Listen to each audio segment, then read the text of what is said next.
1장을 보도록 합니다. 맞죠? 우리 10장 다 했죠? 지난주 메시지를 확인을 안 하고 와가지고 11장 1절 함께 하도록 합니다. 그러므로 내가 말하노니 하나님이 자기 백성을 버리셨느냐? 그럴 수 없느니라. 나도 이스라엘인이요 아브라함의 씨에서 난 자요 베냐민 지파라. 로마서 지금 우리가 많이 왔네요 벌써.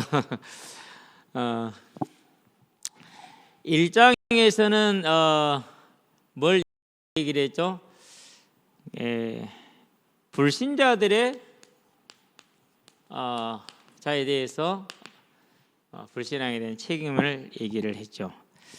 그리고 2장에서는 유대인들의 불신자들이 죄인이다, 유대인들도 죄인이다 얘기라고 해서 3장 21절부터 얘기는 한데요.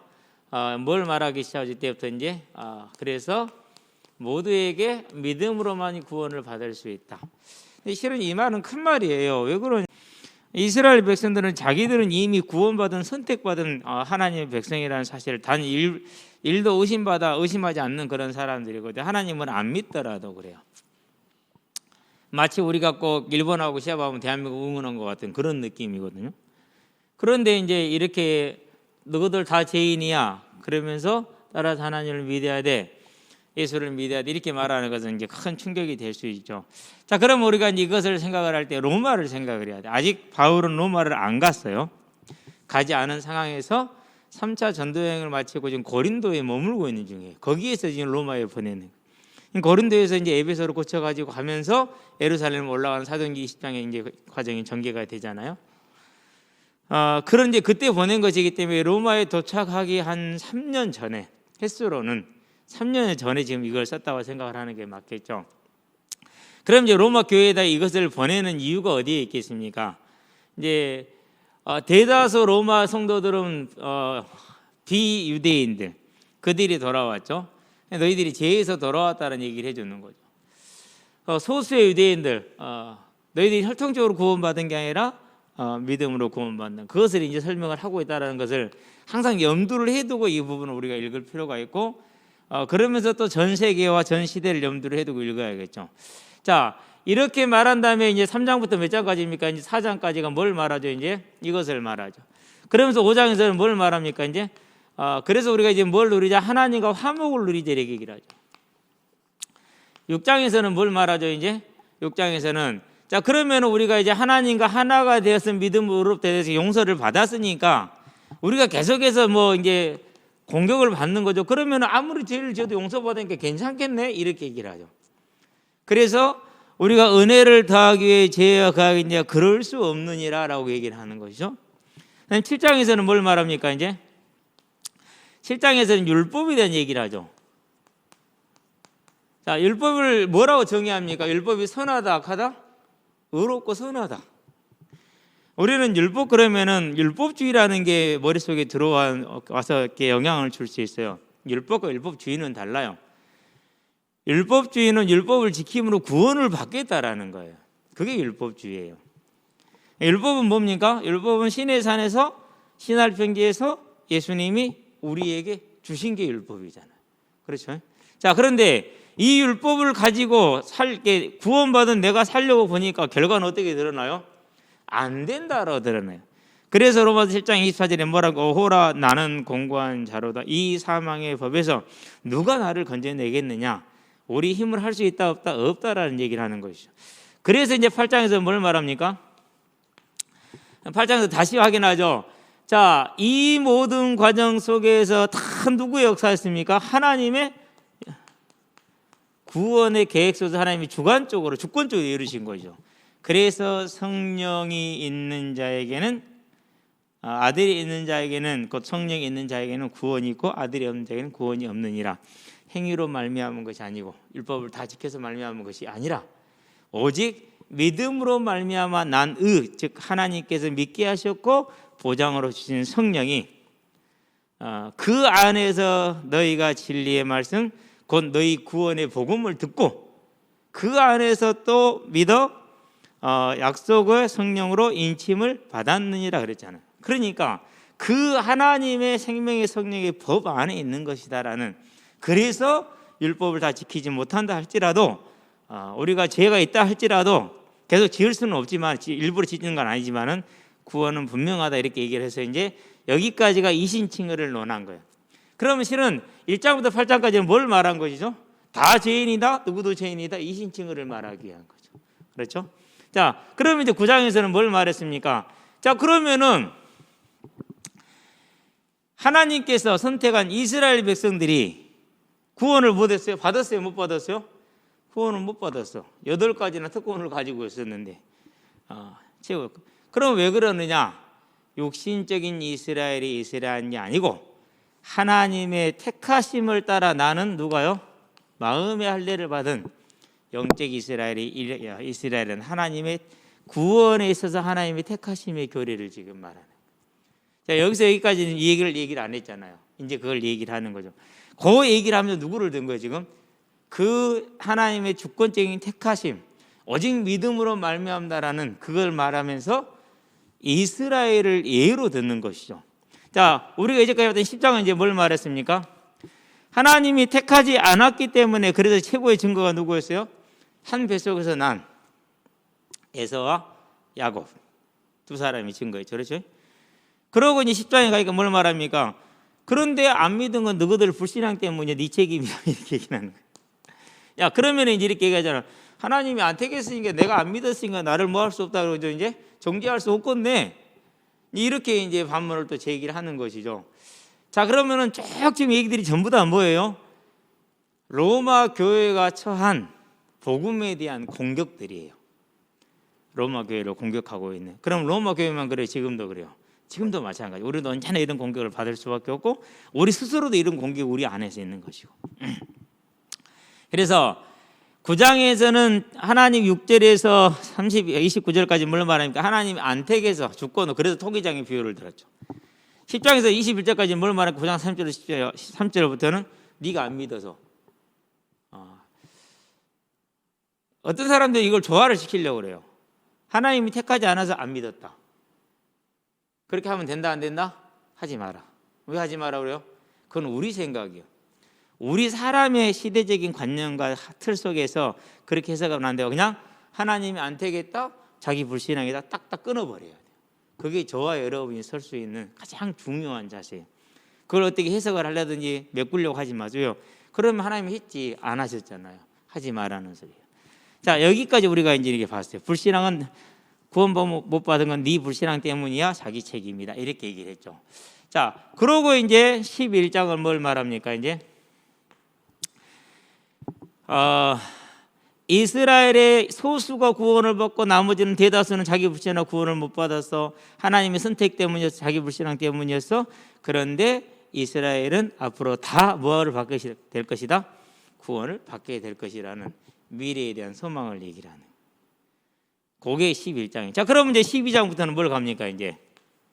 그래서 여기까지 11장까지는 교리라고 그렇게 얘기를 해요. 교리에 대해서 얘기를 했고, 12장부터는 그러므로 이제 형제들아, 내가 그리스도 안에 모든 자비하심 너희를 권하니 너희 몸을 거룩한 산 제물로 드리라라는 삶에 대한 얘기를 해요. 삶에 대한.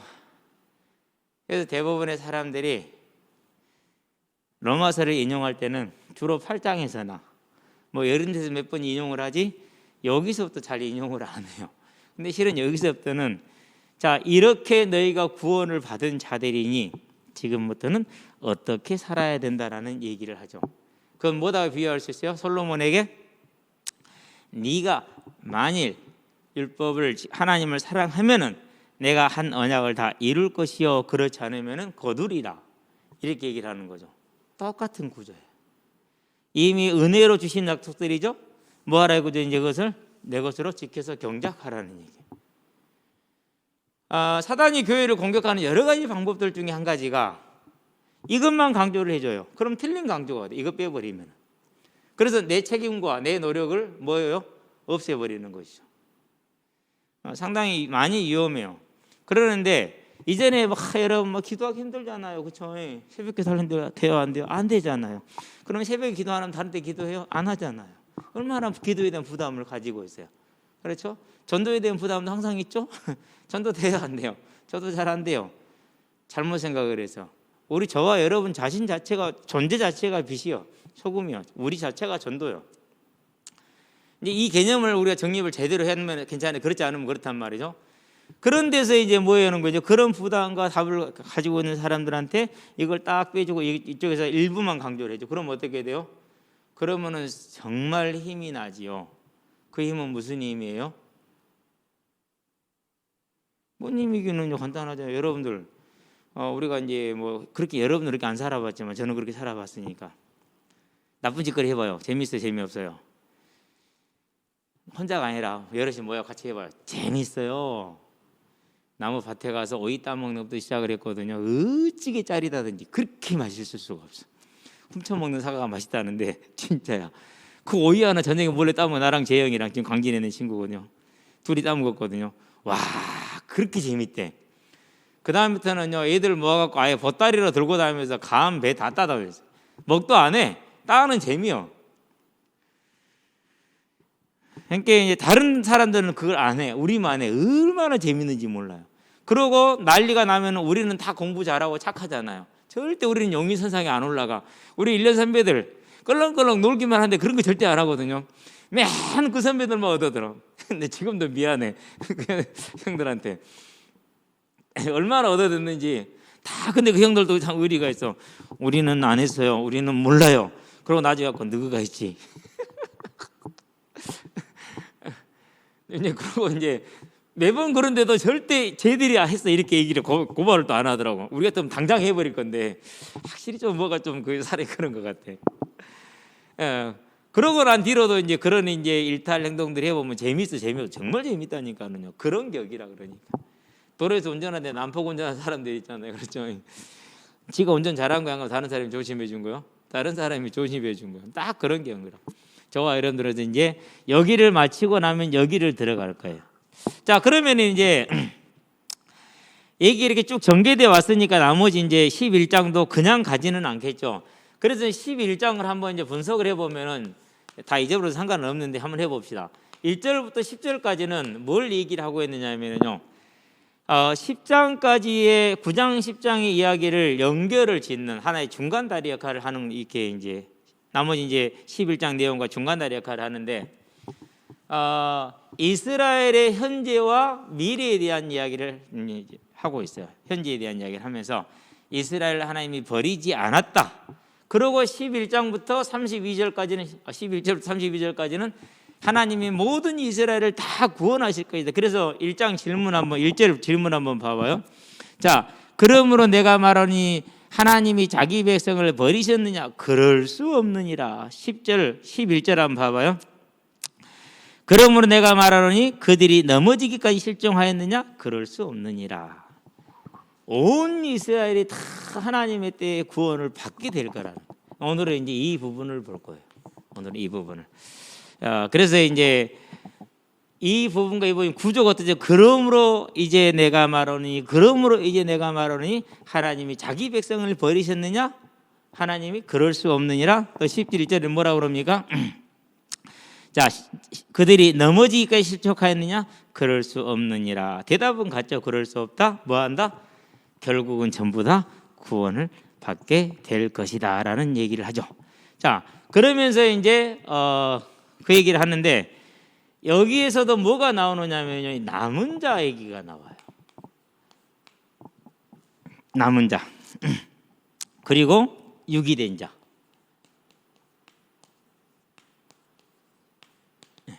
무슨 얘기하고 똑같아요? 자, 이 남은 자와 유기된 자가 나오는데 9장과 10장이 그것을 얘기를 했죠. 그렇죠? 9장과 10장이. 그러면은 11절부터 32절까지 뭘 말한다? 온 이스라엘 구원을 말한다 그랬잖아요. 그러면 이제 어떻게 될 것인가를, 남은 자, 유기된 자 전부 다 구원받게 될 것이다. 이 이야기와 이 이야기를 중간에서 연결시켜주는 고리 역할을 하고 있죠. 그렇죠? 자, 그럼 이제 1절을 볼까요? 1절을 보니까 뭐라고 말합니까? 하나님이 자기 백성을 버리셨느냐 그랬어요. 누구 백성이라고 그랬어요?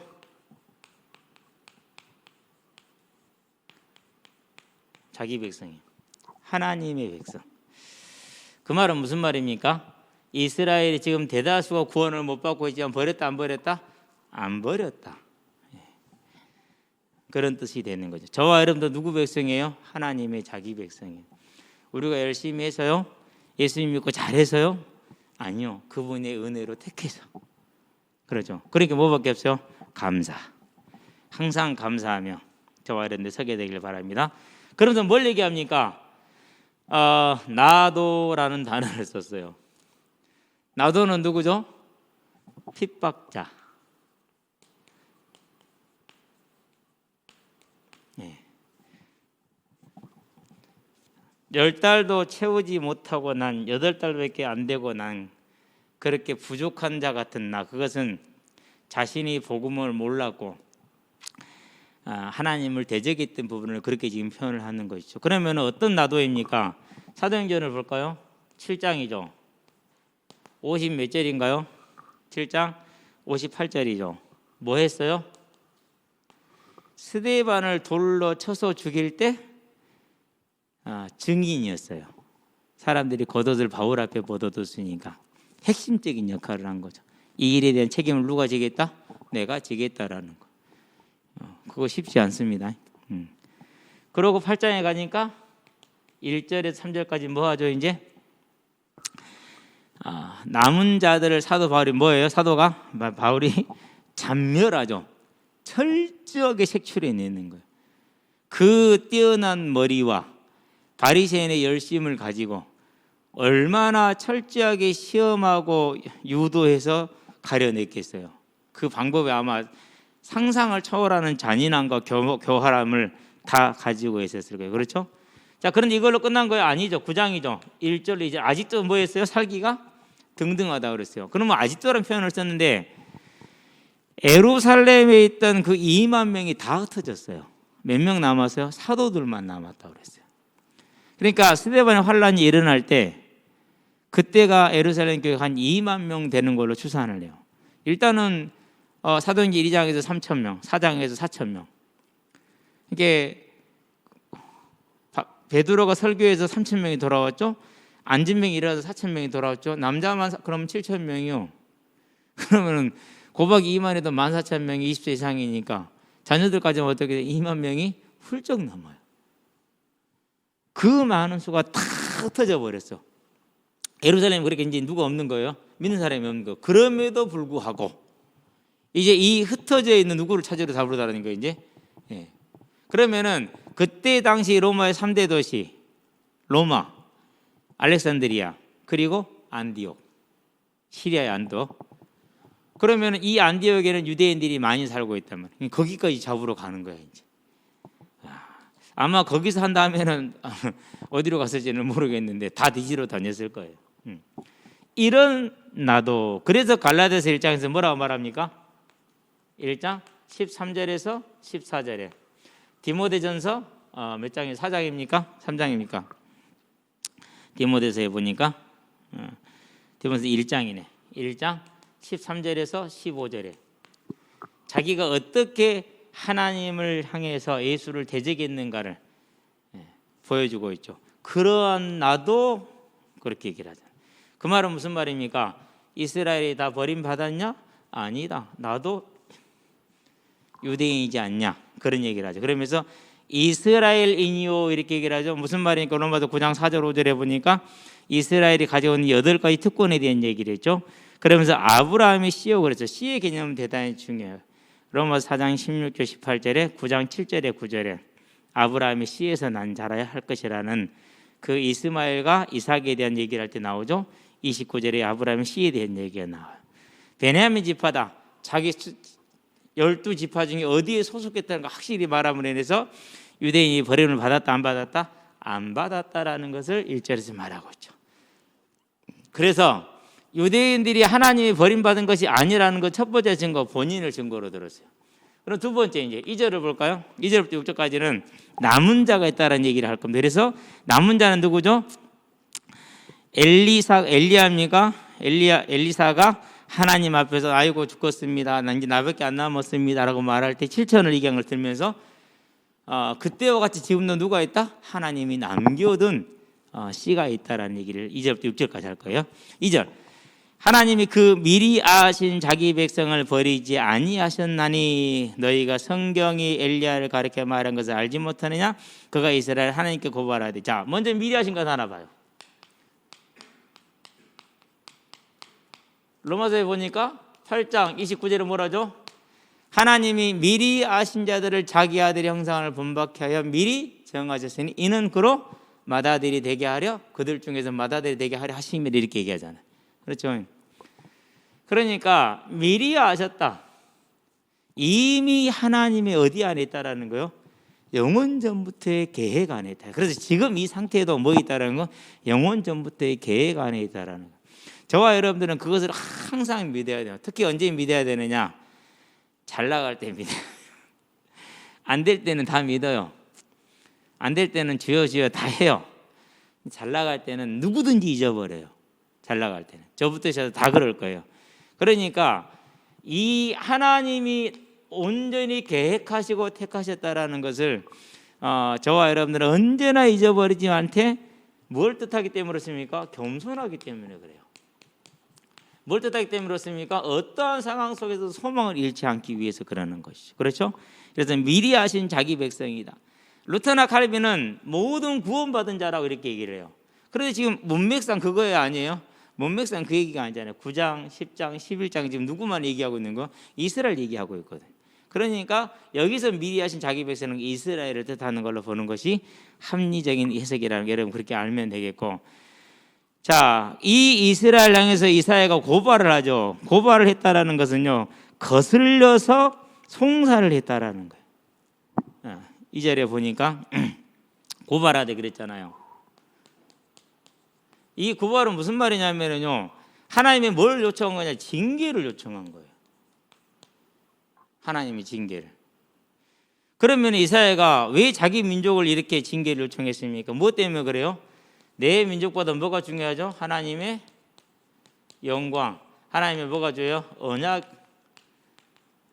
인류를 향한 뭐가 더 중요한 거예요? 이게 더 중요한 거예요. 지금 우리가 전 세계 모든 족속을 바라보는 뭐 재림의 언약 세계가 보면 이렇게 말하는 것하고, 이스라엘 백성이 선민으로서 있었을 때에 이 자기 민족을 고발하는 것하고는 개념이 달라요. 어마어마한 거예요. 그러니까 얼마나 엘리야가 무슨 구원이 중심에 있는 거예요? 자기 민족을 고발해서 징계를 요청했다라는 것은 이 하나님의 중심에 서 있는가를 저와 여러분들이 볼 수가 있어요. 그래서 여러분들은 언제든지 간에 이 하나님의 영광을, 하나님의 뜻을 위해서 저와 여러분의 심령을 다 세우는, 누구 같은요? 엘리야와 같은 그런 사람이 돼야 돼요. 자칫 잘못하면 우리는요, 자기 중심 내지는 뭐 자기와 가까운 사람 중심, 이렇게 될 수 있어요. 우리는 거기에 매이면 안 돼요. 그래서 이 부분이 자기 민족을 고발했다, 하나님으로 하면 징계를 요청한 거예요. 무엇 때문에? 이것 때문에. 얼마나 중심이 큽니까? 그렇죠. 자, 오늘 주제는 이것이 아니니까 일단은 넘어가도록 하고요. 고발하되 주여, 그들이 주의 열왕기상 19장이죠. 얼마 안 가면 이제 나오겠죠. 우리가 지금 6장을 하고 있으니까. 그들이 주의 선지자들을 죽였으며 주의 제단들을 헐어버렸고 나만 남았는데 내 목숨도 찾나이다, 이렇게 얘기를 했죠. 자, 주의 선지자들을 죽였고, 그런 다음에 주의 제단들을 헐어버렸고. 제단은 하나죠. 그런데 제단들이라고 그랬어요. 하나님이 인정한 제단이 예루살렘의 제단 말고도 다른 제단이 있었어요. 어떻게 했느냐? 하나님이 나타나신 거죠. 뭘 하죠? 항상 그 자리에서 제단을 쌓잖아요. 그런 다음에 남과 북이 지금 나눠져 있잖아요. 그렇죠? 그런 상황을 같이 얘기를 하고 있는 거예요. 그래서 제단들이라는 말이 나온 거예요. 그냥 그렇게 가볍게 알고 넘어가면 됩니다. 그러면서 나만 남았는데 내 목숨도 찾나이다. 주변을 둘러보니까 아무도 예수 안 믿는 것 같아. 하나님 안 믿는 것 같아. 자기만 남은 것 같아. 그때 그에게 하신 대답이 무엇이냐? 하나님의 말씀이죠. 내가 나를 위하여 바알에게 무릎 꿇지 아니한 사람 7,000명을 남겨두었다 하셨으니, 그러죠. 우리가 이제 뭐 익히 아는 바죠. 7,000명이라는 게, 7,000에 대해서는. 그렇죠? 4절이죠.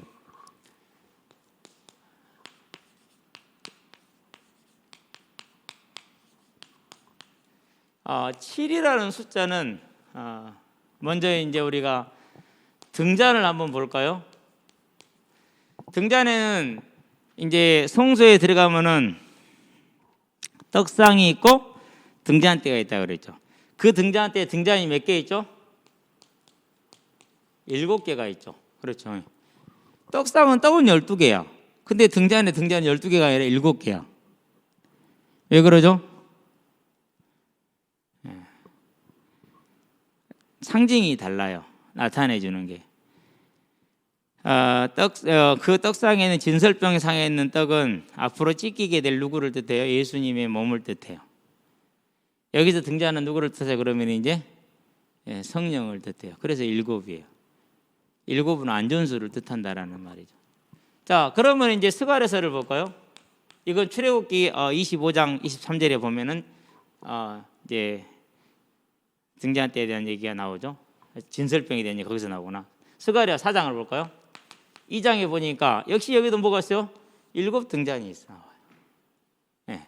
그런데 거기에 대해서 10절에 뭐라고 그러죠? 이 7은 하나님의 눈이다 그렇게 얘기를 했어요. 온 세상에 보냄을 받은 하나님의 눈 또는 하나님의 영 그렇게 얘기하는데 이걸 이제 계시록에 뭐라고 그러죠? 4장 5절에 7영, 5장 6절에 7영 이렇게 얘기를 하죠. 전부 다 뭐예요? 7, 7, 7, 7이죠. 7이죠. 다. 이 7은 뭘 뜻하는 그런 거니까 완전함을 뜻해요. 그러면은 천은 뭡니까?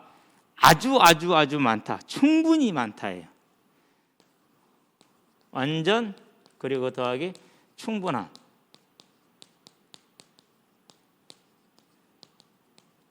그러니까 자기 혼자인 줄 알았는데 뭐가 있다라는 얘기죠? 하나님이 구원주의로 작정된 완전한 수가 충분히 있다라는 거예요. 지금도 마찬가지. 우리가 이제 코로나 되니까 교회가 이제 뭐 전도가 어려워진다, 뭐 부흥이 안 된다 이런 얘기 할 수 있어요. 거짓말이에요. 오늘 기사에 보니까 이제 세금 신고를 하잖아요. 근데 헌금 이전 같으면 이 기부금 명목으로 해서 이렇게 그 환급금 신청을 하는데 그 액수가 얼마가 줄었느냐? 지난해에 비해서 34%가 줄었대요. 그러니까 그 얘기는 무슨 말? 34%가 필요치 않다라는 것일 수도 있고 그만큼 하나님의 뭐라는 것일 수 있어요?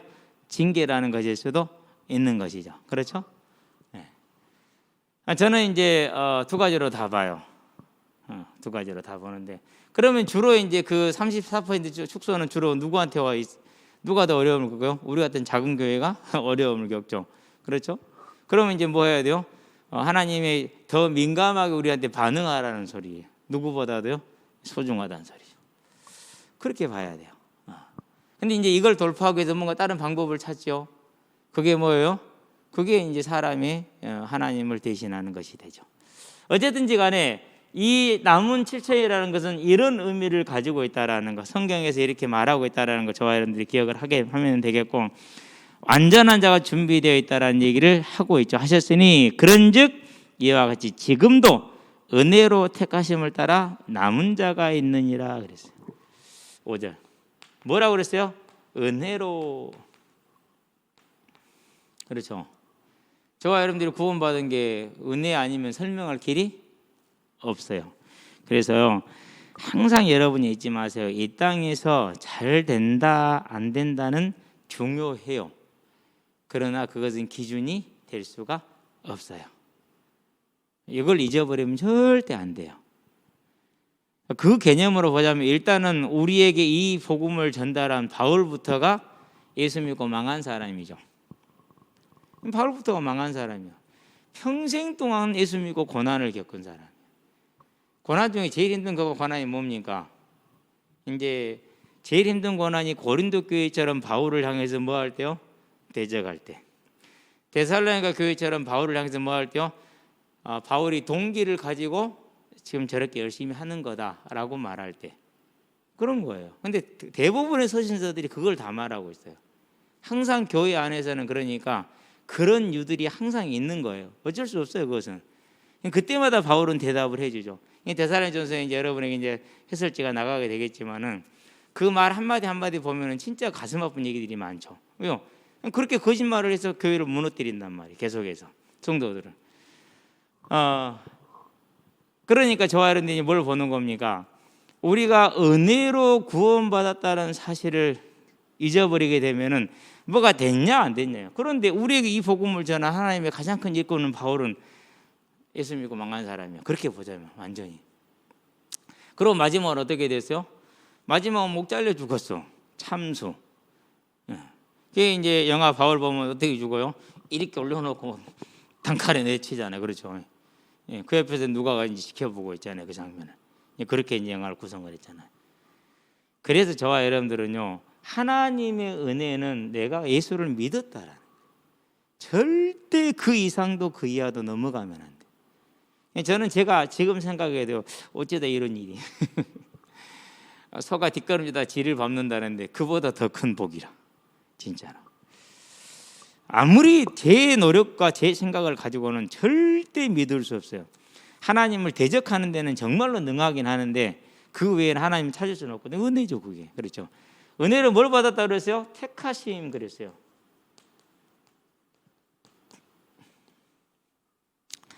저와 여러분들이 하나님을, 예수를 믿는 것은 그의 택하심을 따라하는 거예요. 여기에 대해서는 뭐 수도 없는 구절들이 있죠. 그렇죠? 요한복음 15장 20절에 너희가 나를 택한 것이 아니요 내가 너희를 택한 것이요. 마가복음 3장 13절에 원하는 자들을 부르시니. 에베소 2장 8절에 우리가 그 은혜로 인하여 믿음으로 말미암아. 그러니까 우리는 여기에서 뭐예요? 완전한 복이다 이게. 여기서 다른 걸 더 바라면 안 돼요. 이거 자체에 진짜 감사할 수 있어야 돼요. 정말로 한번 이걸 깊이 보고 감사 한번 해보세요. 어떤 일이 벌어지는지. 그렇죠. 5절에 보니까 그런즉 이와 같이 지금도 은혜로 택하심을 따라 남은 자가 있느니라.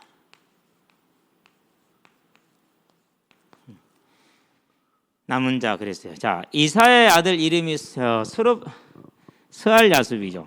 이사야의 아들 이름은 스알야숲인데 그 말은 무슨 뜻이냐면요, 남은 자가 돌아오리라는 말이에요. 그러니까 구약에서 남은 자 사상은 지금 이스라엘이 이와 같이 된 것은 언제부터 이미 얘기가 됐다라는 얘기예요. 구약 때부터 육신의 이스라엘이 다 구원받는 게 아니라는 것을 하나님 그때부터 얘기를 했다라는 것이죠. 그래서 창세기에 보니까 6장에서 그러나 노아는 뭐 했더라? 하나님께 은혜를 입었더라. 이 사실을 이제 누가 인용을 하죠? 누가가 인용을 하고 베드로가 인용을 하지요. 그렇죠? 누가복음 17장 28절에서 베드로전서 3장 20절에서. 그런 다음에 19장에 가면 누가 나옵니까? 28절에 아브라함의 조카 롯이 나오죠. 그렇죠?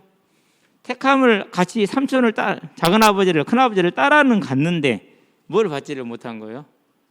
택함 받지를 못한 거죠. 이사야서를 볼까요? 이사야서는 많이 나와요. 1장이죠. 9절인가요? 1장 9절에 9절에 6장 잘 알죠. 그루터기는 남아있을 것이라고. 11장 잘 알죠. 등등등 많이 있어요. 여기 이타에 또 많은 이름들이 있는데 그냥 7장 3절 하나 볼까요? 스알야숲 남은 자가 돌아오리라. 그러니까 은혜로 택하심을 입은 자들 중에 누가 있다라는 거죠? 이 남은 자는 오늘날 이스라엘의 대다수가 믿지 않게 된 것은 이미 하나님이 언제부터 얘기한 거라는 거예요. 처음부터 말씀하신 상황이다. 그러니까 뜻대로 계획대로 지금 되고 있는 거다라는 걸 말합니다. 저와 여러분의 인생도 이 하나님의 인생 계획 안에, 주권 안에 완전히 들어가 있다라는 것 아시고 흔들리지 마시게 되길 바랍니다. 내가 이 길을 가서 잘못한 건가? 그런 거 없어요. 우리는 점쟁이처럼 사는 거 아니에요. 하나님과 점쟁이들이 말하는 그 우상의 차이가 뭡니까? 우상은 이 길이야 라고 고정을 시켜요. 그것이 방향만 그런 것이 아니고 방법까지. 방법만 그런 것이 때와 시까지. 때와 시만 그런 것이 아니라 장소까지. 그래서 장소만 잘못돼도, 때만 잘못돼도, 시만 잘못돼도, 방향과 그런 것만 잘못돼도 뭐하게 되는 거예요? 망하게 돼 있고 저주를 받게 돼 있죠. 그래서 점쟁이가 찾아가죠. 언제, 어떻게, 무엇을 어디서 다 물어보잖아요. 그렇죠? 그게 우상이에요. 그러나 하나님은 그래요, 안 그래요? 안 그래요. 하나님은 전능하신 분이기 때문에 네가 어디서 무엇을 하든지 너를 통해서 하실 일을 다 뭐하겠다 이루시겠다는 거예요. 왜 그렇죠? 전능하시기 때문에 우주를 뭐 할 수 있는 거예요? 하나님의 뜻대로 움직일 수가 있는 거예요. 그래서 그게 가능한 거예요. 이렇게 차이가 나. 그러니까 저와 여러분들은요, 우리가 이 안에 있는 자이기 때문에 내가 이래서 맞고 저래서 틀린다 그런 거 없습니다. 마음의 중심도 저와 여러분들이 하나님을 바라고 원한다면은 그게 완전한 사람이 있어요, 없어요? 단 한 명도 없어요. 저는 그렇게 알고 있어요. 단 한 명도 없다라는 거. 그러나 그 마음을 알아. 그러니까 하나님은 그 마음을, 그 사람을 사용하시는 거예요. 그래서 우리는 이 부분을 가지고 절대 뭐 하면 안 돼요? 오해하거나 정죄하면 안 돼요. 첫 번째, 오해. 내가 믿음을 잃는 것이 되겠죠. 두 번째, 정죄. 제일 잘하는 거죠, 우리가. 그렇죠? 네. 다른 사람을 판단하고 비판하고 배제하고. 절대 해서는 안 되는 거예요. 우리는 이 안에 있는 자들이지 하나님이 주권대로 움직였고 계획대로 된 거, 창세전의 계획대로. 그래서 처음부터 이게 된 거야. 그대로 됐다 이거야 지금. 그 말은 무슨 말입니까? 앞으로 어떻게 될 거랑 지금 이걸 지금 단정을 하고 있는 거잖아. 그렇죠? 앞으로 될 얘기를 지금 밑에서 다 깔고 있는 7절. 그런 적 어떠하냐? 이스라엘이 구하는 그것을 얻지 못하고 오직 택하심을 입은 자가 얻었고 그 남은 자들은 우둔하여 졌느니라. 여기서 시제를 보면 좀 재미있어요. 여러분에게 거기까지 할 얘기는 하지는 않아도 된 것인데 6절 빼먹었구나.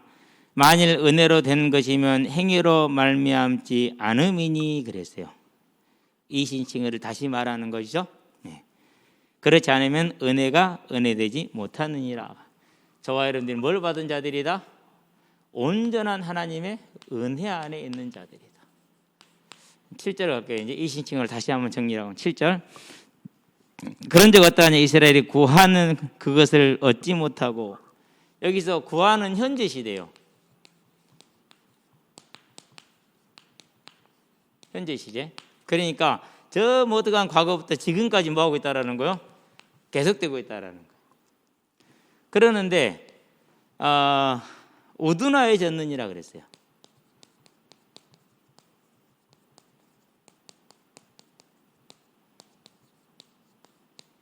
두꺼운 가죽으로 가리움을 당하다.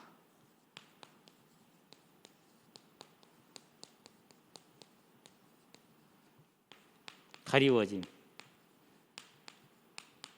수동태거든요. 얻었고 그랬어요. 이것도 똑같아요. 과거 수동태예요. 자, 그럼 전체를 하나 봐요. 이스라엘은 지금까지 계속 찾고 있어요. 그런데 우둔하여졌어요. 우둔해졌어. 이유는 이미 앞에서 얘기를 설명을 했죠.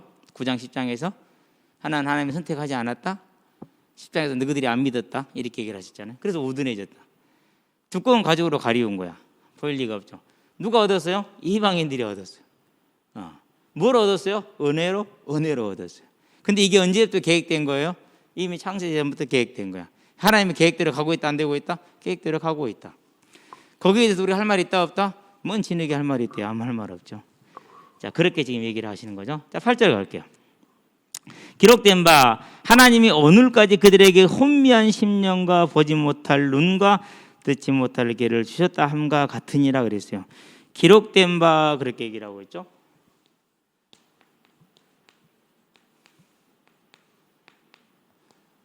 그러면 여기는 무슨 말이에요? 이사야서 6장 9절에서 10절에 기록이 되어 있다는 소리. 신명기에 보니까 또 이 말이 기록되어 있어. 29장 4절에. 또 이사야서 29장에 보니까 기록이 되어 있어. 지금 요걸 얘기하는 거예요. 너무 덥죠? 나는 더운데 좀 꺼져요. 그러니까 이미 신명기에 기록되어져 있고 이사야서에 기록되어져 있다라는 거예요. 그 얘기를 지금 이제 끌어오기 위해서 이렇게 하는 거예요. 기록된 바 하나님이 오늘까지 그들에게 혼미한 10년 그랬어요.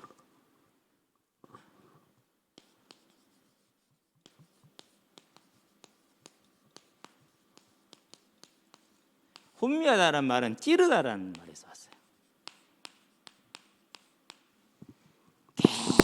계속 찔러가지고 수많은 자극이죠. 그러니까 소금을 안 먹던 사람들이 살짝만 소금으로도 맛을 알죠. 소금을 계속 먹는 사람들은 많이 넣어도 맛을 잘 모르는 그런 것처럼 하도 많이 자극을 받아가지고 무감각해졌어. 무감각. 저와 여러분에게 제일 무서운 거죠. 그렇죠? 무감각해질 뿐만이 아니라 의식 상태가 몽롱하니 정신 나간 상태가 되어버렸어. 그게 혼미한 심령이라는 뜻이에요. 지금 혼미한 심령. 그런 다음에 뭐라고 그랬어요? 보지 못하는 눈 그랬죠. 눈이 못 봐. 그럼 어떻게 돼? 마태복음 6장에 보니까 만일 너희 눈이 어두우면 23절 24절인가요? 어떻게 된다 그랬어요? 마태복음 보지 못한 눈. 마태복음 6장이죠 진짜.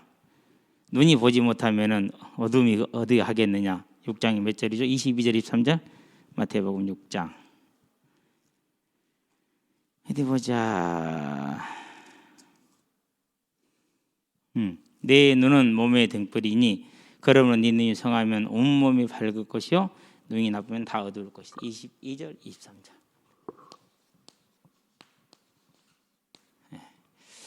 여기서 보지 못하는 눈은 뭘 말하죠? 그러니까 영적인 눈을 말하는 거죠. 영적인 눈을.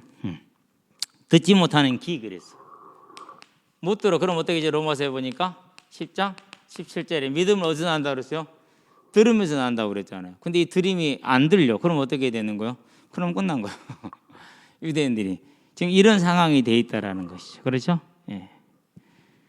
10절에 다시 한번 나오겠지만 이렇게 이제 설명을 하고 그러면서 중요한 것은 혼미한 심령과 보지 못하는 눈과 듣지 못한 귀를 누가 주셨어요? 하나님이 주셨다 그랬어요. 주셨다 함과 같으니라. 같이 처리할게요. 자, 그러면 하나님이 가려버린 건가요? 이런 걸 뭐라고 그랬어요? 버려두신 거라고 그랬죠. 육이라고 그랬죠. 로마서 1장 21절에서 31절에 불신자들이 그 마음에 하나님을 알만한 게 있어. 왜? 하나님이 다 만물을 통해서 보여주셨으니까. 그런데도 그들이 마음을 뭐 했어요? 안악하게 해서 그것을 보지를 않았어. 그러고 우상으로 나아갔어. 그러니까 하나님이 뭐 했다고 그랬어요? 더러움에 내버려 두셨다. 하나님이 주셨다는 말은 그 얘기를 하는 거죠. 그 얘기를. 우리는 여기에서 뭐 한 거예요? 하나님의 은혜를 받은 거. 이런 걸 뭐라고 그러니까 육이 되지 않고 택함 받은 거. 이걸 은혜라고 그래요. 그게 복음이야. 자, 저와 여러분들이 이제 이 성경이 말하고 있는 것이 우리 눈과 귀에 들려질 수 있게 되기를 바랍니다. 자, 육이 함과 같으니라라고 얘기했어요. 주셨다 함과 같으니라. 뭐대로 됐다? 하나님의 뜻대로 계획대로 말씀대로 됐다. 어디에서? 신명기 29장에서, 이사야서 6장에서, 29장에서 이미 다 얘기하신 그대로 됐다라는 거. 자, 그러면은 이건 어디에 연결돼요? 창세기 2장 10절까지도 연결이 되죠. 죽는다? 말이 이 말이거든요. 그렇죠? 그러면은 뭘 먹은 거죠? 선악과. 그럼 이스라엘이 뭐 한 거죠?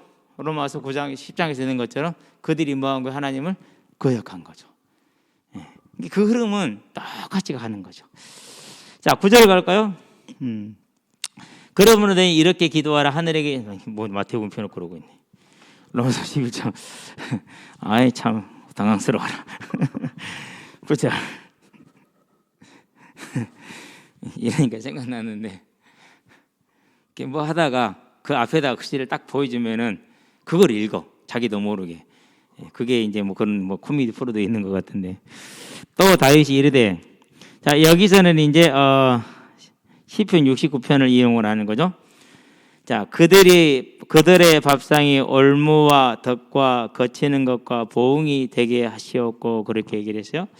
근데 시편 이게 지금 미음이니까 시편 69편이 맞죠? 시편 69편을 한번 가봐야 돼요. 왜 가봐야 되느냐면요. 하나님이 바울을 통해서 항상 뭐 하신다고 그랬어요? 구약을 새롭게 재해석하신다고 그랬죠. 예. 또 바꿨어요. 이 부분에 대해서. 그러니까 설명을 해줘야겠죠. 자, 69편 22절에 보니까 뭐라고 하고 있습니까? 이렇게 얘기를 하고 있죠. 거기서는 여기다 연결이 좀 이렇게 말이 좀 달라요. 어떻게 다르냐? 22절에 보니까 그들의 밥상이 올무가 되게 하시며 그들의 평안이 덫이 되게 하소서라고 했죠. 근데 여기서는 어떻게 나왔어요? 자, 그들의 밥상이 올무와 덕과 거치는 것과 보응이 되게 하시었고 그들의 눈은 흐려보지 못하고 그들의 등은 항상 굳게 하옵소서 하였느니라 라고 재해석을 해서 인용을 해서, 자, 60편 23절에 보니까 그들의 눈이 어두워 보지 못하게 하시며 그들의 허리가 항상 떨리게 하옵소서 이렇게 있잖아요. 살짝 바꿔놨어요. 의미 전달을 위해서 하나님이 다시 말씀을 내신 거라고 생각을 하시면 되는데, 짧게 설명을 한 다음에 8절, 9절, 10절 한번 정리를 한번 해볼게요. 자, 여기서 다시 이제 그 8절에 보니까 하나님을 그들에게 했고 9절에 보니까 그들의 밥상이 그랬죠. 밥상이 뭘 말하죠? 거치는 덫이 되고 올무가 된다고 그랬잖아요. 밥상이 다른 것이 아니라 그리스도예요.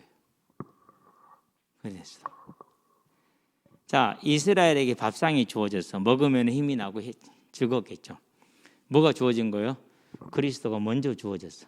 근데 그것이 그들에게 뭐가 되어버렸어요? 올무가 되고 덫이 되고 거치는 돌이 되고 뭐가 됐어요? 예. 그런 게 되어버렸다라는 것이죠. 예. 거치는 것과 보응이 되게 하옵소서. 보응이란 건 무슨 말인가? 심판의 근거예요. 왜 그렇게 됐어요? 밥상 되시는 그리스도를 안 믿어서 그렇게 된 거예요. 근데 이 이야기가 이미 시편 69편에 22절, 23절에 이미 하나님이 다윗을 통해서 예언을 하신 거예요. 그대로 이루어졌다라는 거예요. 그러면은 말씀대로 지금 상태에 이렇게 됐으니까 또 다른 말씀대로 뭐 할 거라는 거예요? 앞으로 회복이 있을 거라는 걸 계속 전제를 하고 있는 거예요. 그래서 지금 저렇게 된 게 통제 못할 수준이 아니다. 하나님이 말씀대로 되지 않았느냐? 그러면은 뭐죠? 그러면 이제 1절에서 얘기한 것이 답이 되죠. 뭐라고 말했어요? 하나님이 자기 백성을 버리냐? 그럴 수 없다. 계획대로 뜻대로 이루어지고 있는 것이다. 밥상만 이제 알면 나머지는 뭐 이제 크게 문제가 되지 않죠. 그래서 이제 이 말씀들이 그대로 이제 거치는 돌 이사야서 28장 16절인가요? 이런 건 잘 안 외워져. 자, 그럼 봐봐요. 이제 구약을 볼까요?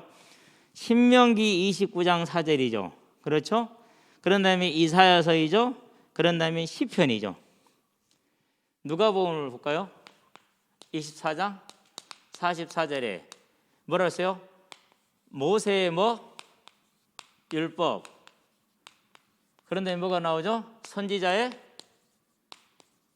글. 그리고 시편. 네. 기록된 나에 대한 말씀이 다 이루어져야 하리라 이렇게 얘기를 했잖아요. 그러면은 모세율법 신명기 29장, 선지자글 이사야서, 그렇죠? 6장 또는 29장, 그리고 시편 69편. 뭘 다 인용하고 그러니까? 구약 전체.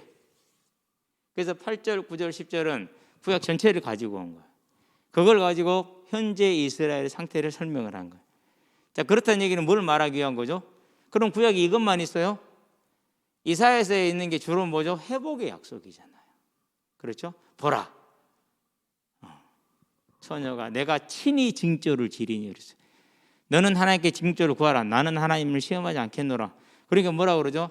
네가 언제까지 하나님을 괴롭게 하겠느냐? 내가 친히 징조를 주리니 여자가 잉태 아들을 낳으니 그 이름을 임마누엘이라 하리라. 회복의 약속이 있잖아요. 말씀대로 이스라엘이 지금 상태가 이랬다면은 이보다 더 많은 회복의 약속이 있지 않냐. 그러니까 지금부터는 뭐가 있다라는 거죠. 이제 회복. 어떤 회복이요? 완전한 회복. 자, 그러면은 이 말씀대로 완전한 회복이 이루어진 때가 언제죠? 이제 마지막은 이스라엘이니까 그때가 재림의 때예요. 이제 다음 때는 이걸 보게 될 거예요. 그렇죠. 자, 그래서 이제 쭉 한번 봐봐요. 바울이 9장, 10장에서 이스라엘의 구원에 대한 얘기를 하고 있죠. 그리고 9장에서는 하나님의 육이다. 10장에서는 이스라엘의 불신앙이다. 11장에 와가지고 그러면 완전히 끝났냐? 버렸느냐? 완전히 끝났느냐? 그렇지 않다. 그럴 수 없다. 다 말씀대로 되어지고 있다. 그럼 여기서 뭘 말했어? 이제 이 거치는 돌이 되고 그들의 밥상에 거치는 것보다 더 많은 뭐가 있어요? 회복의 약속이 있잖아요. 회복을 말하기 위한 전제 조건이라. 그래서 1절부터 10절까지는 이 다음에 회복을 말하기 위해서 뭐요? 9장과 10절과 나머지 회복에 대한 그 연결고리를 딱 만들어 놓은 거죠. 앞으로 이제 이렇게 하고 로마서 읽어보면은요, 로마서가 참 재밌고 쉬울 거예요. 예, 그래서 저와 여러분들이 다음 주에는 어떻게 회복을 이루어가는가를 보도록 합시다. 기도합시다. 살아계신 아버지 하나님, 감사를 드립니다. 하나님의 은혜로 택하심을 주시고 사람의 힘이 아닌 오직 하나님의 선택으로 이루어진 모든 것을 바라보며 이제 우리가 세상의 기준을 가지고 이 하나님의 은혜를 잃어버리는 이스라엘과 같이 되지 않게 하시고 오직 하나님께 감사하며 즐거워하며 기뻐하며 이 주어진 구속의 은혜를 하나님 앞에서 찬양하면서 이제 증인으로서는 삶에 온전히 서게 해 주시되 우리 청년들의 마음속에 큰 확신으로 능력으로 주님 역사하시고 인도하셔서 하나님의 뜻을 이루는 복된 인생들이 복된 일꾼들이 될 수 있도록 주님 역사하시고 인도해 주시기를 그리스도 예수의 이름으로 기도합니다. 아멘.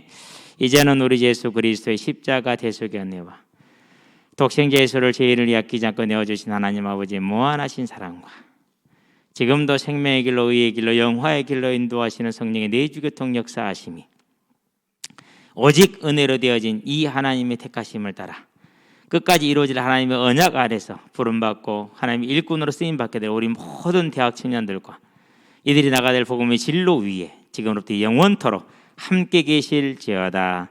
아멘.